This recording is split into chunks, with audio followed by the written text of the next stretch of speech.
ఇప్పుడు గోపికా వస్త్రాపహరణంలో ఉండే రహస్యాన్ని చెబుతున్నారు 6వ శ్లోకంలో. స్నానవ్యాకుల యోషిద్వస్త్రా అపాదాయమాగముపారూఢం. స్నానవ్యాకుల యోషిద్వస్త్రం అపాదాయాగముపారూఢం. వ్యాధిత్సంతరథో దిగ్వస్త్రాదాతుముపాకర్షం తం తాః. వ్యాధిత్సంతరథో దిగ్వస్త్ర దాతుముపాకర్షం తం తాః. నిర్ధూతద్వయమోహ శోకవిమోహం నిర్ధూతద్వయశోకవిమోహం బుద్ధం బుద్ధేరంతస్తం సత్తామాత్ర శరీరం తం ప్రణమత గోవిందం పరమానందం. ప్రణమత గోవిందం పరమానందం. స్నానం కోసం వెళ్ళినటువంటి గోపికల వస్త్రాలు అపహరించిన మాట నిజం. కానీ ఒక్కటి గమనించాలి, at the age of 7 years గమనించాలి. 7 కూడా కాదు, 4 years. 4 ఏళ్ల పిల్లాడు ఎవరో పెద్ద ఆడవాడు స్నానం చేస్తుంటే వాళ్ళ బట్టలు ఎత్తికెళ్ళి వాళ్ళకి వంకర బుద్ధి ఎలా అంటగడతారండి మనుషులు? భాగవతం చదవక మాట్లాడే మాటలు. 4 ఏళ్ళప్పుడు జరిగింది లీల. 4 ఏళ్ల కుర్రాడికి ఏముంటాయి? ఇప్పుడు ఉంటాయి స్మార్ట్ ఫోన్ కారణంగా. అప్పుడు స్మార్ట్ ఫోన్ లేదమ్మా. ఇప్పుడు 4 ఏళ్ల వాడికి కూడా ఉంటాయి వెధవ బుద్ధులు. పువ్వు పుట్టగానే పరిమళిస్తుంది, వీడు పుట్టగానే కంప కొడతాడు. అప్పుడు లేవు. అప్పుడు ఎందుకు చేశాడు? వాడు కాత్యాయని వ్రతం చేస్తున్నారు. భాగవతం చదివితే అర్థమవుతాయి. గ్రంథాలు చదవరు, సినిమాలు చూసి మాట్లాడటం. ఇక్కడ కాత్యాయని వ్రతం చేస్తున్నారు. కాత్యాయని వ్రతంలో ఉన్న వాళ్ళు ఎవరు దిగంబరంగా స్నానాలు చేయకూడదు. స్త్రీలు పురుషులు, స్త్రీలే చేస్తారు ఆ వ్రతం, పురుషులు దిగంబరంగా చేయకూడదు. అసలు మామూలుగా కూడా మన ధర్మశాస్త్రం ఏమిటంటే దిగంబరంగా ఎవరు ఎప్పుడూ స్నానం చేయకూడదు, గోచిగుడ్డైనా పెట్టుకోవాలి. సరే, అప్పట్లో పూర్వం నూతి దగ్గర చేసేవారు, కాలవల్లో చేసేవారు కాబట్టి ఈ సంప్రదాయం ఉండొచ్చు. ఇవాళ అటాచ్డ్ బాత్రూమ్ వచ్చింది కాబట్టి గొడవ లేదు, అది వేరే విషయం. అంత పిచ్చిగా నమ్మాల్సిన అవసరం ఏం లేదు, అంత వదిలేయండి, అది పెద్ద విషయం కాదు. కానీ ఏదో తుండుగొట్టు కట్టుకోవడమే మంచిది, దిగంబరంగా చేయకూడదు. వ్రత దీక్షలో ఉన్నప్పుడు అసలు చేయకూడదు. ఇప్పుడు కూడా వర్తిస్తుంది అది. ఒక అయ్యప్ప దీక్షలో ఉంటారు స్త్రీలు, శ్రావణ మాసం నోములు పడతారు, రేపు దిగంబరంగా ఉండకూడదు, స్నానం చేయకూడదు. వాళ్ళు చేస్తున్నారు, వస్త్రాలన్నీ అక్కడ పెట్టారు, చెరువులో దిగారు. మగాళ్ళు ఎవరూ లేరు కదా అనుకున్నారు. చిన్నపిల్లలు ఎవరో వెళ్ళినా వాళ్ళు పట్టించుకోరు. ఈయన చిన్నపిల్లాడే, ఈయన 16 ఏళ్ళ కుర్రాడు కాదు. అక్కడ 4 ఏళ్ళ కుర్రాడు వెళ్ళి ఆ బట్టలన్నీ తీసుకుని చెట్టు ఎక్కాడు. తర్వాత వాళ్ళు చేతులెత్తి ప్రార్థిస్తేనే ఇస్తా అన్నాడు, బయటకు వస్తేనే ఇస్తా అన్నాడు. అంటే వ్రతభంగం చేశారు మీరు. దేవతా వ్రతాలు చేసేటప్పుడు ఇలా అశ్రద్ధగా ఉండొచ్చా? ఉండొచ్చు. ఎవరు ఉండొచ్చో తెలుసా? సుఖమహర్షి లాంటి వాళ్ళు ఉండొచ్చు, వశిష్ఠ మహర్షి లాంటి వాళ్ళు ఉండొచ్చు, జిడ్డుకి ఇష్టమూర్తి లాంటి వాళ్ళు ఉండొచ్చు, దత్తాత్రేయ స్వామి లాంటి వాళ్ళు ఉండొచ్చు. వాళ్ళని అవధూతలు అంటారు. అవధూతలైన వాళ్ళు ఎలాగైనా ఉంటారు. మంచి చెడ్డ అన్నీ ఉంటాయి, అవి మనం సర్వం బ్రహ్మస్వరూపం. సర్వం బ్రహ్మస్వరూపం అనే స్థితి మీకు వస్తే మీరు దిగంబరంగా ఉన్నా పర్వాలా, సవస్త్రలై ఉన్నా పర్వాలా. అంత స్థితి మీకు రాలేదు కదా. ఇంకా అమ్మవారిని ఏవో కోరికలు కోరుతూ చేస్తున్నారు కదా. మరి ఇలా ఉంటే ఎలాగానే వాళ్ళకి గుణపాఠం చెప్పడం కోసం ఆ వస్త్రాలు పట్టుకెళ్ళి, పైగా అంత జ్ఞానం పొందాలి అంటే మీరు స్త్రీలని, నేను పురుషుణ్ణని, నేను చూస్తున్నానని, మీకేవో అవయవాలు స్వరూపాలు ఉన్నాయని, నాకేవో లేవని ఈ భేదాలన్నీ మర్చిపోవాలి. అందుకని అలాగే బయటికి రండి అని వాళ్ళని పిలిచి వాళ్ళని ఆకర్షించి ఆ వస్త్రాలు ఇచ్చాడమ్మా. దీన్ని జ్ఞానదానం అంటారా, వస్త్రాపహరణం అంటారా? ఆలోచింతురుగాక మీరు. వాళ్ళని ఆకర్షించి అది ఇచ్చేసాడు ఆయన. అందుకే నిర్ధూతద్వయ 3వ పాదంలో చెబుతున్నాడు, నిర్ధూతద్వయ శోక విమోహం.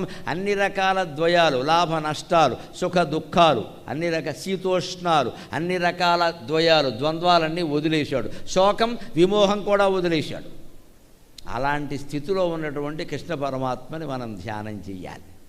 పైగా బుద్ధం బుద్ధేరంతస్థం. భగవంతుడు మనకి దొరకాలి అంటే లలితా సహస్రంలో 2-3 నామాలు ఉంటాయి. నిత్యముక్త, నిర్వికార, నిష్ప్రపంచ, నిరాశ్రయ, నిత్యశుద్ధ, నిత్యబుద్ధ, నిరవజ్జ, నిరంతర, నిత్యబుద్ధ. ఎప్పుడూ మేల్కొని ఉండాలి. బుద్ధుడు అంటే జాగ్రత్త అవస్థలో మేల్కొని ఉండేవాడు. అంటే మేల్కొని ఉండడం అంటే కళ్ళు తెరుచుకొని కూర్చోవడం కాదు. ఇక్కడ మన మనస్సుని మనం గమనించడం మేల్కొనడం అంటే అర్థం. మన మనస్సుని మనం గమనించడం. ఆశ్చర్యకరంగా రమణ మహర్షి చెప్పిన మాట ఏమిటంటే, ఏమంటే భగవద్జ్యోతి అంటారు కదా, మన శరీరంలో ఉంటుందని అంటారు కదా, ఎప్పుడైనా కనపడుతుందంటే రోజుకి 2 సందర్భాల్లో ప్రతివాడికి కనపడుతోంది, ఎవడైనా ప్రయత్నిస్తే కదా అన్నాడు ఆయన. ఎప్పుడు ఆ 2 సందర్భాలు? మనం పడుకుని కలలోకి వెళ్ళేటప్పుడు ఒక సందర్భం, కలలోంచి మనం నిద్ర లేచేటప్పుడు ఒక సందర్భం, కల అయిపోయాక పడుకుని పొద్దునే నిద్ర లేస్తాం కదా, ఆ మెలకు వచ్చేటప్పుడు ఒక సందర్భం. అప్పుడు కనుక మెలకుగా ఉండి చూడగలిగితే ఆ పరంజ్యోతి దర్శనం ఎవరికైనా అవుతుందని రమణ మహర్షి చెప్పాడు స్వయం. మనం ప్రయత్నం చేసి చూడాలి. ఈవేళ కాకపోతే రేపు తెలుస్తుంది, రేపు కాకపోతే ఎల్లుండి. అసలు ప్రయత్నంలోనే ఆనందం ఉంది కదండి, కనపడకపోనాయి. ప్రయత్నంలో ఆనందం ఉంది కదా. ఏ లాభం ఉంటుందని తల్లులందరూ బిడ్డలను అలా పెంచుతున్నారండి, ప్రాణాలు ఇచ్చి. బిడ్డలు కాబట్టి కదా, వేరే ఏమైనా వ్యాపారం ఉందా అందులో? మన కోసం ఎన్నో చేస్తున్న వాళ్ళు ఎంతమంది లేరండి. వాళ్ళు ఏం ఆశించకుండానే చేస్తున్నారు కదా, మనం అది అలా చేయొచ్చు కదా. ప్రతిదానికి ప్రయోజనం ఎందుకు ఆశించడం? అందుకని అంత జాగ్రత్త. అదే బుద్ధం అంటే, బుద్ధేరంతస్థం, బుద్ధికి కూడా లోపల ఉన్నటువంటి ఆ తేజస్సును నువ్వు చూడాలంటే నిత్యం బుద్ధగా మేలుకొని ఉండాలి. అంటే లోపలికి మేలుకొండం, గుడ్లు అప్పగించి చూడటం కాదు, దెయ్యంలాగా లోపలికి మేలుకొండం. లోపల ఏం జరుగుతుందో, లోపల ఏం ఆలోచిస్తున్నావు, ఇది ఉండగలిగితే ఖచ్చితంగా నువ్వు చూడగలుగుతావయ్యా అన్నాడు. నిర్ధూతద్వయశోక విమోహం బుద్ధం బుద్ధేరంతస్థం. అప్పుడు గోపికావస్త్రాపహరణం చేసిన వాడు ఎలా కనపడతాడు? సత్తామాత్ర శరీరం. ఆయన కృష్ణుడు కాదు, పురుషుడు కాదు, బాలుడు కాదు. ఏ మహాశక్తి ఈ సృష్టి అంతా వ్యాపించిందో సత్తా, ది ఎగ్జిస్టెన్స్ అన్నటువంటి ఎగ్జిస్టెన్స్, ఆ సత్తామాత్ర శరీరమే కృష్ణుడు. ఇప్పుడు 7వ శ్లోకం. బృందారక భువి బృందారక గణ బృందారాధిత వందేయం. బృందారక భువి బృందారక గణ బృందారాధిత వందేయం. బృందారాధిత వందేయం కుందాభామలమందస్మేర సుధానందం సుమహానందం.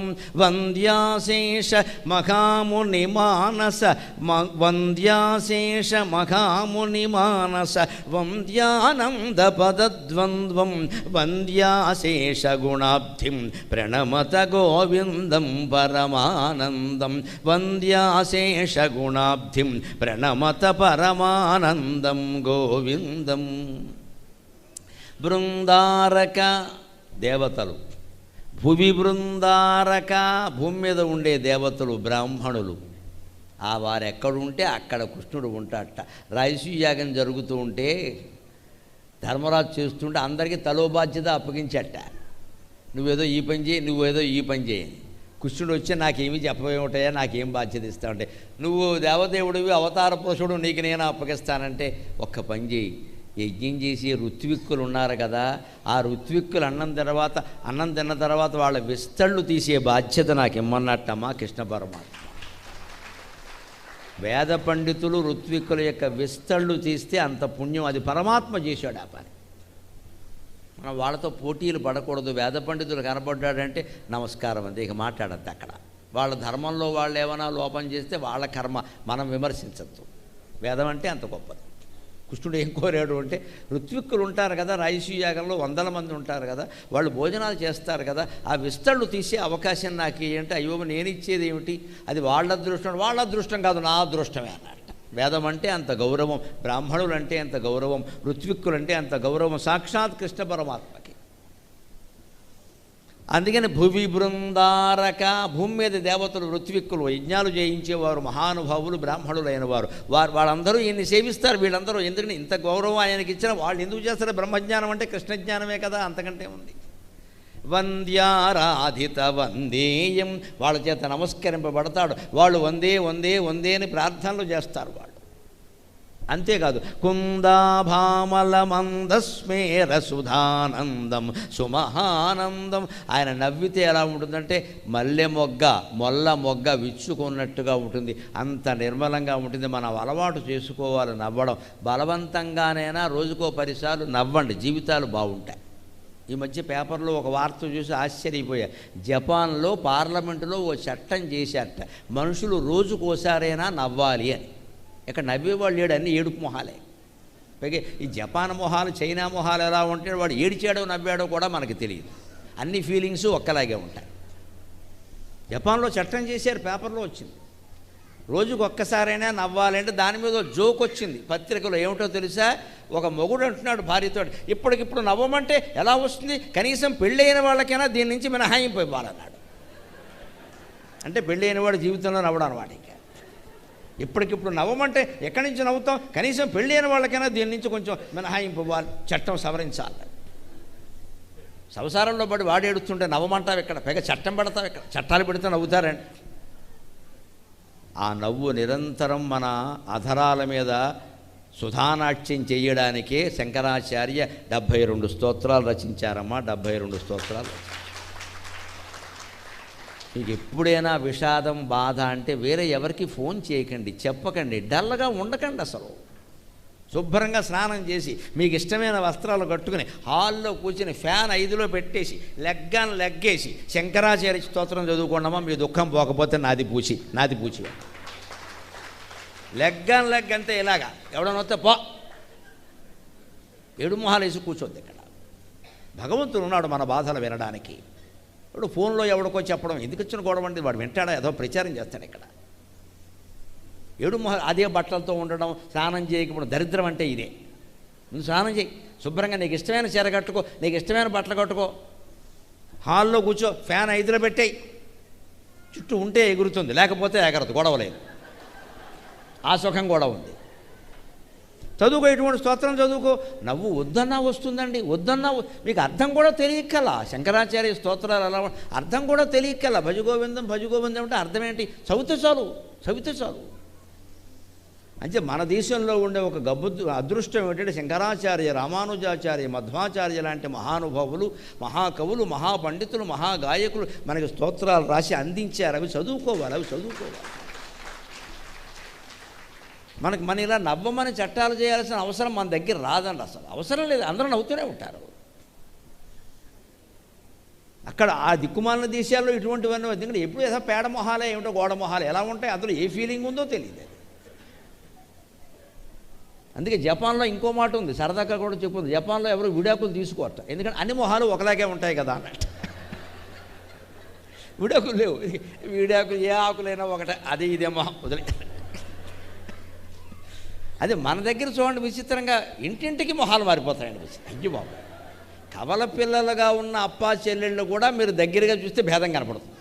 దగ్గరగా చూస్తే భేదమే, ఏదో తేడా ఉంటుంది. ఇంట్లో ఒక ఇంట్లో పుట్టిన వాళ్ళు ఇంక వీధికి చెప్పక్కల. ఎంత వెరైటీ భారతదేశం అంటేనే వెరైటీ. అంటే ఇక్కడ నవ్వుతాం హాయిగా, మన అదృష్టం అది. మనకి దేవతా స్తోత్రాలు ఉన్నాయి, వాళ్ళకేమన్నాయి, వాళ్ళ తలకే అదో నాస్తికం మేళాలు అందరూ ఉన్నాం, వాళ్ళ దేవుణ్ణి వాళ్ళు సరిగ్గా నమ్మరు. మన అదృష్టం అది నిజంగా. అందుకని చెబుతున్నాడు ఇక్కడ, అకుందాభామల మందస్మేరం, మల్లె మొగ్గ విచ్చుకున్నట్టుగా, మొల్ల మొగ్గ విచ్చుకున్నట్టుగా నవ్వుతాడు కృష్ణ పరమాత్మ. మన దేవతా విగ్రహాలు ఏవైనా చూడండి నవ్వుతూనే ఉంటాయి. ఖచ్చితంగా ఏడు మొహంతో ఉన్నవాళ్ళు ఒకడు కూడా ఉంటారు. మహా ఉంటే గంభీరంగా ఉంటారేమో కానీ నవ్వడం మాత్రం ఖాయమండి. అమ్మవారు, కృష్ణుడు, రాముడు అందరూ నవ్వుతూనే ఉంటారండి. ఎందుకని నిన్ను నవ్వమని చెప్పడానికి, అంతకంటే ఉంది. వాళ్ళు ఏడిస్తే ఎవరన్నా వద్దన్నారా? నిన్ను నవ్వమని చెప్ప, నేను ఉన్నాను కదా నవ్వుతూ, నువ్వు కూడా నవ్వుతూ ఉండు. మల్లె మొగ్గ విచ్చుకున్నట్టుగా నవ్వుతాట. సుధానందం అది అమృతానందం, సుమహానందం దాన్ని మించిన ఆనందమే లేదు. అలా ఆనందాన్ని పొందుతున్నారండి. మనమెందుకు పొందలేకపోతున్నాం? వంద్యానేక వంద్యాశేష మహాముని మానస వంద్యం వంద్యానంద పదద్వంద్వం. ఈయన మునులకి నమస్కారాలు చేస్తే లోకమంతా మహర్షులకు నమస్కారాలు చేస్తారు. ఆ మహర్షులు కృష్ణ పరమాత్మకి నమస్కారం చేస్తారు. దానికి ఉదాహరణ ఏమిటో తెలుసా? అష్టావక్రుడనే మహర్షి. ఆయనకి 8 వంకరలు ఉంటాయి. కాళ్ళు వంకర, చేతులు వంకర, ముక్కు వంకర, మూతి వంకర. కానీ ఆయన చాలా గొప్పవాడు, ఎందుకంటే బుద్ధి వంకర కాదు ఆయనకి, అన్నీ వంకరలే. మనకు అన్నీ సక్రమంగా ఉన్నాయి, బుద్ధి ఒకటే వంకర. అవయవాలు వంకరగా ఉన్నాయని బాధపడాల్సిన అవసరం లేదు మిత్రమా. బుద్ధి సక్రమంగా ఉంటే అవయవాలన్నీ బాగుంటాయి. అష్టావక్రుడు గొప్ప భక్తుడు, గొప్ప జ్ఞాని, గొప్ప విరాగి, జనకుడికి జ్ఞానోపదేశం చేసిన మహానుభావుడు ఆయన. చాలా కాలం బతికాడు ఆ వంకర శరీరంతో. నీటి మీద తపస్సు చేసేవాడు ఆయన. చాప వేసుకుని నీటి మీద, చెరువు మీద చాప, అలా యోగశక్తి. ఆయన కృతయుగం నాటి త్రేతాయుగం నాటి వాడు జనక మహారాజుకు ఉపదేశం చేశాడు. త్రేతాయుగం వెళ్ళిపోయింది, 12,96,000 సంవత్సరాలు బతికాడు. త్రేతాయుగం వెళ్ళిపోయింది, రాముడు వెళ్ళిపోయాడు, జనకుడు వెళ్ళిపోయాడు, ద్వాపర యుగంలో కూడా ఉన్నాడు. ఇంతవరకు ఎందుకుంటున్నామంటే ఆయన అన్నాడు, నాకు కృష్ణ పరమాత్మను చూడాలని ఉంది, ఆయన చూశాక వెళ్ళిపోతానని చెప్పాడు. భగవంతుడు రాముడిగా పుట్టాడు, చూశాను. రాముడు కష్టాలు అనుభవించాడు, నవ్వింది తక్కువ, బాధపడింది ఎక్కువ. కృష్ణుడు కష్టాలున్నా సరే నవ్వుతాట. ఆ నవ్వు మొహం నాకు చూడాలని ఉంది, కృష్ణుడిని చూడగానే నేను ప్రాణం విడిచిపెట్టేస్తాను అని ద్వాపర యుగంలో వరకు ఉండి ద్వారకకి వచ్చి కృష్ణ పరమాత్మను చూసి ఆయన ఆతిథ్యాన్ని స్వీకరించాడు. విచిత్రంగా అష్టావక్రుణ్ణి కూర్చోబెట్టి రుక్మిణీదేవిని పళ్ళెందమ్మని కృష్ణ పరమాత్మ కాళ్ళు గడిగాడమ్మా, ఆయనకి కాళ్ళు గడిగాడు. అంత గొప్ప ఋషి. విచిత్రం ఏమిటో తెలుసా, కడుగుతూ ఉండగా కాళ్ళు చల్లబడ్డాయి. అష్టావక్రుడు ఇలా జారిపోయాడు. అదే కోరుకున్నాడు ఆయన. కృష్ణుడు ఇలా చూసి ఒక్కసారి, ఆయనకి తెలుసు కదా, రుక్మిణి కంగారు పడింది, ఇదేమిటండి కాళ్ళు కడుగుతుంటే చనిపోయాడంటే. ఆయన సంకల్పం అది, మనం ఏం చేస్తాము అని. ఆయనకి భార్య లేదు, పిల్లలు లేరు, తల్లి తండ్రి ఎప్పుడో పోయారు. శ్రీకృష్ణ స్వామి స్వయంగా అంత్యక్రియలు చేసేటువంటి అదృష్టం అష్టావక్రుడు ఒక్కడికే. అష్టావక్రుడు కృష్ణుడు అంత్యక్రియలు చేశాడు. భాగవతంలో ఉంటుంది ఈ రహస్యం. అంటే అందరూ మహర్షులకు నమస్కారం చేస్తే అష్టావక్రుడు లాంటి మహర్షులు కృష్ణుడికి నమస్కారం చేశారు. వంద్యాశేష మహాముని మానస వంద్య ఆనంద పదద్వంద్వం. అందరూ మహర్షులకు నమస్కారాలు చేస్తారు. ఆ మహర్షులందరూ ఈయన పాదద్వంద్వానికి నమస్కారం చేశారు. అంత గొప్పవాడు భగవంతుడు అంటే, కృష్ణ పరమాత్మ అంటే. ఇంకొక మాట చెబుతున్నారు. 7వ శ్లోకాన్ని ముగిస్తూ మరొక శ్లోకంతో అష్టకం ముగుస్తుంది. మనం 5 నిమిషాల్లో మనం సెలవు తీసుకుందాం. వంద్యాశేష గుణాబ్ధిం ప్రణమత గోవిందం పరమానందం. ఇంతగా కృష్ణుడిని ఎందుకు అందరూ ఆరాధించారంటే, వంద్య అశేష గుణాబ్ధిం, అశేషమైనటువంటి గుణాలన్నీ విశేషమైన సాగరంలాగా ఆయనలోనే ఉన్నాయి, అందుకని ఆయన్నే ప్రేమించారు అన్నారు. ఇప్పుడు 8వ శ్లోకం, చివరి శ్లోకం. కాంతం కారణవాదిమనాదిం కాళఘనాభాసం కాళిందీగత కాళియ శిరసి సునృత్యం ముహురత్యంతం. కాళిందీగత కాళియ సరసి సునృత్యంతం ముహురత్యంతం. కాలం కాళకళాతీతం కాలం కాళకళాతీతం. కలితాశేషం కలిదోషఘ్నం కాలం కాళకళాతీతం. కలితాశేషం కలిదోషఘ్నం కాలం కాళకళాతీతం. కలితాశేషం కలిదోషఘ్నం కాలత్రయగతిహేతుఘ్నం ప్రణమత గోవిందం పరమానందం. ప్రణమత గోవిందం పరమానందం. కాంతం, అంత ఆకర్షణీయమైన శరీరం మరో అవతారంలో కనపడదండి, రామావతారం తప్పితే. మన దశావతారాల్లో ఆ మాటకు వస్తే శివుడు సహా అమ్మవారు సహా అనేక రకాల అవతారాలు ఎత్తారు. కొన్ని సందర్భాలు ఉన్నాయి అమ్మవారు ఎత్తినవి, ఆవిడ స్త్రీ అలా అట్టిపెట్టాడు. ఇక పురుషులుగా మనకు కనపడే దేవతల్లో రాముడు కృష్ణుడు అత్యంత సుందరమూర్తు. అందున ఇంకా ఒక్క రవ్వ చెప్పాలంటే శంకరాచార్య కృష్ణుడు అన్నాడు, కానీ నేనైతే రాముడే అంటా. ఎందుకంటే కృష్ణుడిని చూసి స్త్రీలు మాత్రమే వ్యామోహంలో పడ్డారు, రాముడిని చూసి పురుషులు కూడా వ్యామోహంలో పడ్డారు. పుంసాం మోహన రూపాయ పుణ్యశ్లోకాయ మంగళం వేద వేదాంత వేద్యాయ మేఘశ్యామలమూర్తయే. పుంసాం మోహన రూపాయ పుణ్యశ్లోకాయ మంగళం. అందుకని సభాముఖంగా ఒక్క మాట చెబుతాను, హద్దు మీరుతున్నాను అనుకోకండి. ఎవరికైనా పరపురుషుడి మీద కాంక్ష కలిగితే భయపడకండి, బాధపడకండి. ఏమీ దాని గురించి కాదు. పూజా మందిరంలోకి వెళ్ళి రామచంద్రమూర్తిని చూడండి, వెంటనే సంసారం బాగుంటుంది, వెంటనే సంసారం.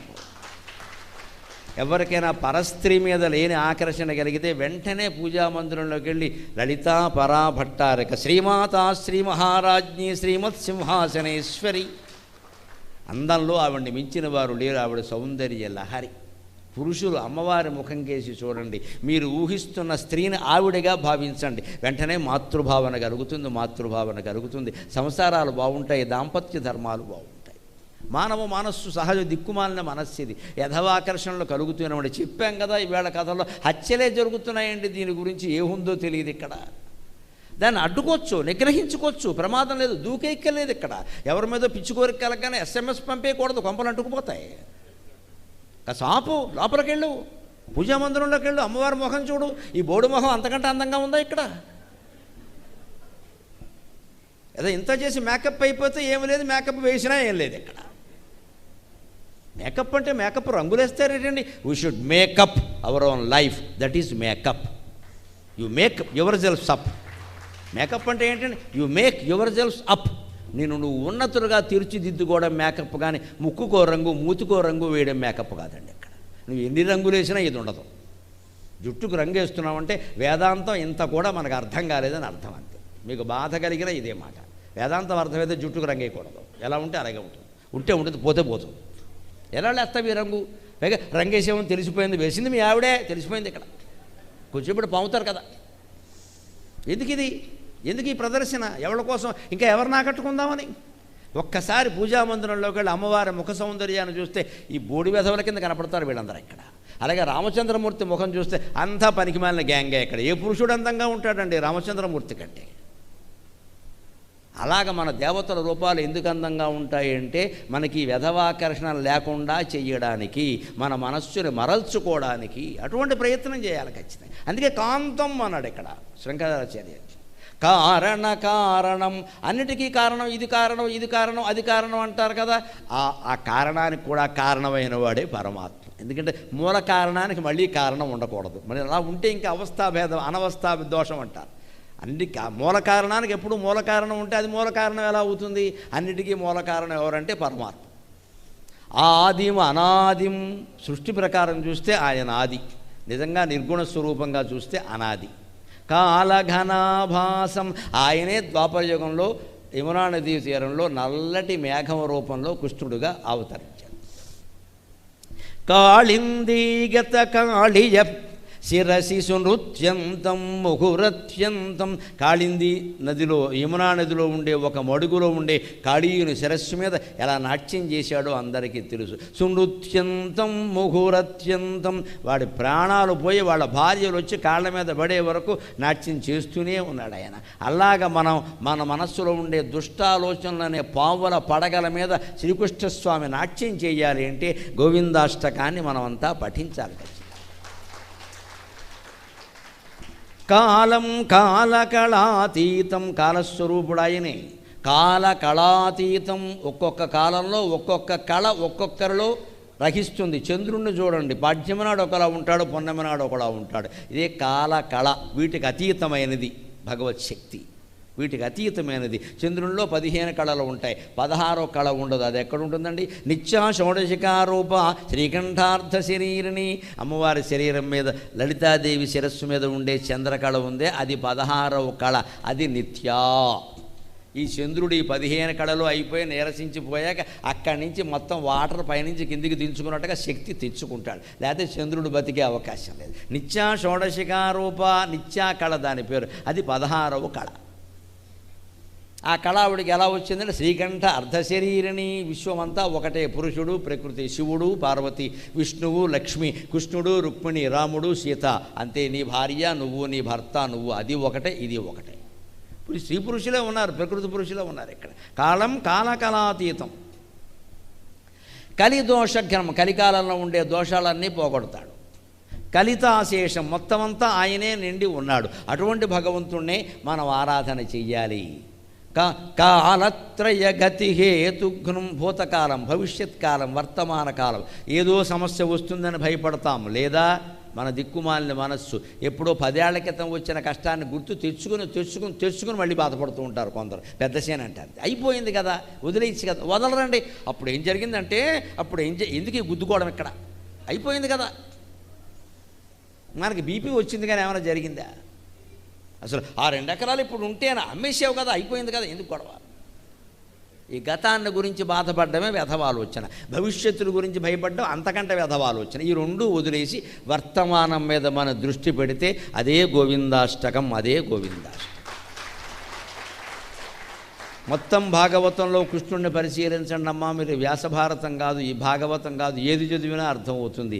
ఎక్కడా కృష్ణుడి వెంట కన్నీటి బొట్టు రాలలేదు. అది కృష్ణుడి జీవితం. ఎక్కడా. ఎంతోమంది చనిపోయారు, ఆయన కావలసిన వాడు చనిపోయారు, ఒక్కసారి కూడా కృష్ణుడి కంటి వెంట కన్నీటి బొట్టు రాలేదు.